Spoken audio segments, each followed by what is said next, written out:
Bismillahirrahmanirrahim. Assalamualaikum warahmatullahi ta'ala wabarakatuh. Alhamdulillah rabbil alamin. Allahumma salli ala sayyidina Muhammad wa ala ali sayyidina Muhammad. Sahabat pemirsa channel YouTube dan seluruh saudaraku netizen khususnya yang dimuliakan Allah, mudah-mudahan kita diberikan kesehatan, nikmat hidup, nikmat iman, serta nikmat ihsan, sehingga kita terus berusaha berbuat baik demi menjadi orang yang lebih baik. Karena bagaimanapun adalah orang baik itu lebih penting daripada orang pintar. Betapa banyak orang pintar tapi tidak baik. Betapa banyak orang pintar tapi pandai membodohi orang. Jadi bagaimana kita harus lebih baik, lebih manfaat hidupnya. Dalam hadis Nabi dijelaskan bahwa sebaik-baik manusia adalah orang yang bermanfaat. Khairun nas anfa'uhum linnas. Jadi jelas di sini. Usahakan hidup kita bagaimana bisa menjadi orang yang terus bermanfaat kepada sesama kita. Nah, kemarin ada yang bertanya tentang terkait masalah bagaimana cara menghadapi hidup kita biar lebih ringan, biar tidak depresi, stres, ataupun biar tidak pusing dalam menjalani kehidupan ini, biar kita kuat dalam menjalani musibah, dalam menghadapi masalah. Karena masalah itu hadir, itu pasti dari dulu memang ada masalah. Jadi terkait dengan permasalahan dan pertanyaan hal itu, ada beberapa orang yang bertanya memang bagaimana cara menghadapi kehidupan ataupun permasalahan, musibah, cobaan, ujian yang menimpa kepada kita, khususnya kaum muslimin. Oke, kalau kita diuji, pertama kita memang harus menyadari bahwa orang mukmin ataupun orang Islam itu memang di dunia ini lebih menderita. Ad-dunya sijnul mu'minin wa jannatul kafirun. Seperti itu. Dunia ini adalah memang penjaranya orang mukmin, orang Islam. Jadi memang kalau dikatakan penjara berarti itu jelas bahwa penjara itu sih tidak senang, tidak enak, tidak nyaman. Wa jannatul kafirun, dan surga bagi orang kafir. Jadi memang kadang ada yang tidak ridho, tidak rela. Kenapa sih kok banyak ya orang Islam itu miskin-miskin, sedangkan orang yang non muslim lah ataupun orang kafir kayak orang Cina itu kaya-kaya. Memang realita saya ketika jumpa itu di lapangan banyak, memang betul.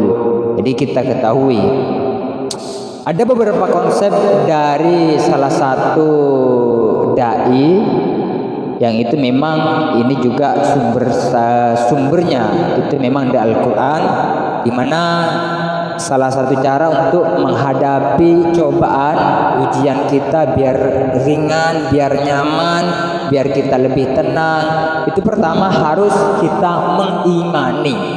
Poin pertama harus kita mengimani terhadap takdir Allah, bahwa Allah itu memberikan ujian, cobaan pasti kepada setiap kehidupan manusia, khususnya orang mukmin. Karena memang harus paham, jauh 50.000 tahun sebelum penciptaan bumi dan langit itu diciptakan, manusia memang sudah ditentukan bagaimana takdirnya, bagaimana nasibnya.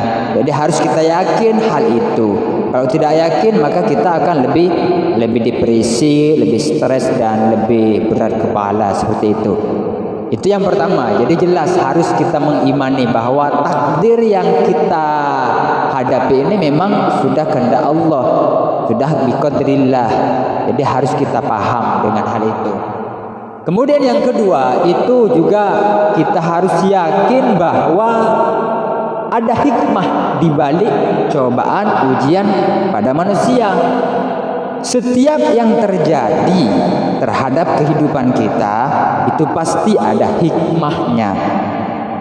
Maka harus kita ketahui di situ. Setiap problematika yang menimpa terhadap kita pasti itu ada hikmahnya. Kita harus coba renungkan. Oh ya, misalnya ujian kita kemarin saya jatuh, misalnya jatuh dari motor ataupun dari kereta, tiba-tiba sakit, itu memang ujian. Innalillahi wa inna ilaihi raji'un. Misalnya kita juga baca seperti itu. Maka kalau kita kaji ini, ternyata di balik ujian yang menimpa kepada kita itu pasti ada hikmahnya. Di antaranya kalau dari kasus yang tadi jatuh dari kereta ataupun motor itu, misalnya pertama kita harus hikmah yang kita diambil, oh berarti kita harus jangan terlalu laju. Oh iya, kita harus jangan terlalu ego sendirinya di jalan, karena jalan itu juga ada aturan. Bagian kita jalan bagian kiri misalnya intinya banyak hikmah. Dan harus ketahui bahwa hikmah itu banyak, hikmah itu pasti Allah berikan bagi orang yang berpikir. Kalau kita tidak berpikir, kita renungkan, apalagi kita marah-marah, ya tentunya masalah itu bukan jadi ringan, tapi malah menjadi lebih berat, seperti itu. Ini yang kedua poinnya. Kemudian yang ketiga itu adalah ingatlah bahwa musibah yang menimpa kepada kita, kepada kehidupan manusia, belum seberapa dibandingkan dengan musibah cobaan yang menimpa kepada Nabi Muhammad. Coba tengok Nabi Muhammad dari sejak kecil sudah yatim piatu. Dari kecil sudah ditinggalkan orang tuanya, juga berusaha. Apalagi kita bicara masuk ke wilayah bagian dakwah Nabi. Nabi sampai dilempar, sampai gigi Nabi itu sampai hilang, sampai luka kepalanya, sampai Nabi ini dilempari kotoran. Saya bertanya kepada kalian lah khususnya, apakah kita selama hidup pernah tidak kita dilempari kotoran? Apakah selama kita hidup pernah tidak kita dilempari batu sampai kita luka wajah kita? Kalau tak pernah, berarti belum seberapa. Orang tua kita masih hidup, berarti sebelum seberapa dibandingkan Nabi Muhammad. Nabi Muhammad Rasulullah SAW jelas sudah itu Nabi mulia, dijamin masuk surga, ujiannya masih berat daripada kita. Kemudian kita mau mengeluh, tidak sebanding. Ngaku-ngaku umatnya Nabi Muhammad, ternyata kehidupannya tidak seperti Nabi Muhammad, kesabarannya tidak seperti Nabi Muhammad. Yang Nabi Muhammad itu sudah mengajari. Oke, jadi itu salah satu trik cara menghadapi cobaan ujian biar ringan. Kemudian yang keempat itu diantaranya adalah harus ketahuilah bahwa semakin kuat iman seseorang pasti semakin diuji. Karena Allah juga menguji sesuai dengan kadar kemampuan manusia. Nah, seperti itu. Kalau sampean nanti diuji, imannya tinggi, pasti juga ujiannya tinggi. Semakin tinggi ilmunya, semakin tinggi juga ujiannya. Perbandingan seperti itu di kelas sudah diterapkan oleh guru-guru seperti itu. Intinya sahabatku semuanya, ayo hidup ini kita syukuri, ayo hidup kini kita jalani dengan berjalan, jangan sampai tidak pernah bersyukur apalagi mengeluh. Karena bagaimanapun kita tidak punya hak di bumi Allah ini, mau menuntut, mau bilang tidak adil, kita tidak punya hak. Karena kita tidak punya apa-apa. Yang punya segala-galanya itu adalah Allah. Kalau ente mau dapat segala-galanya, ya dekati yang punya segala-galanya. Jangan kamu berkuar-kuar tidak adil, marah, miskin apa. Ingat, semuanya itu nanti akan ditinggal.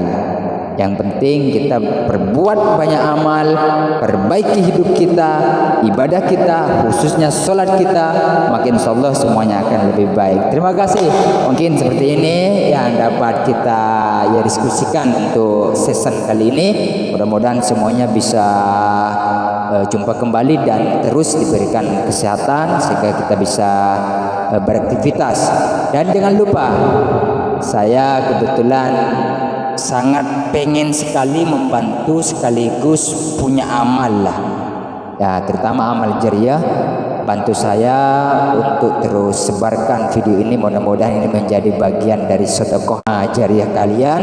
Dan juga jangan lupa di subscribe, like, komen ya, dan bagikan. Yang paling penting bagikan. Semakin Anda memudahkan memainkan jarinya untuk sinyal-sinyal dakwah, insya Allah itu adalah bagian dari pahala yang bisa diharap kalau ikhlas. Terima kasih. Akhirnya Assalamualaikum warahmatullahi wabarakatuh.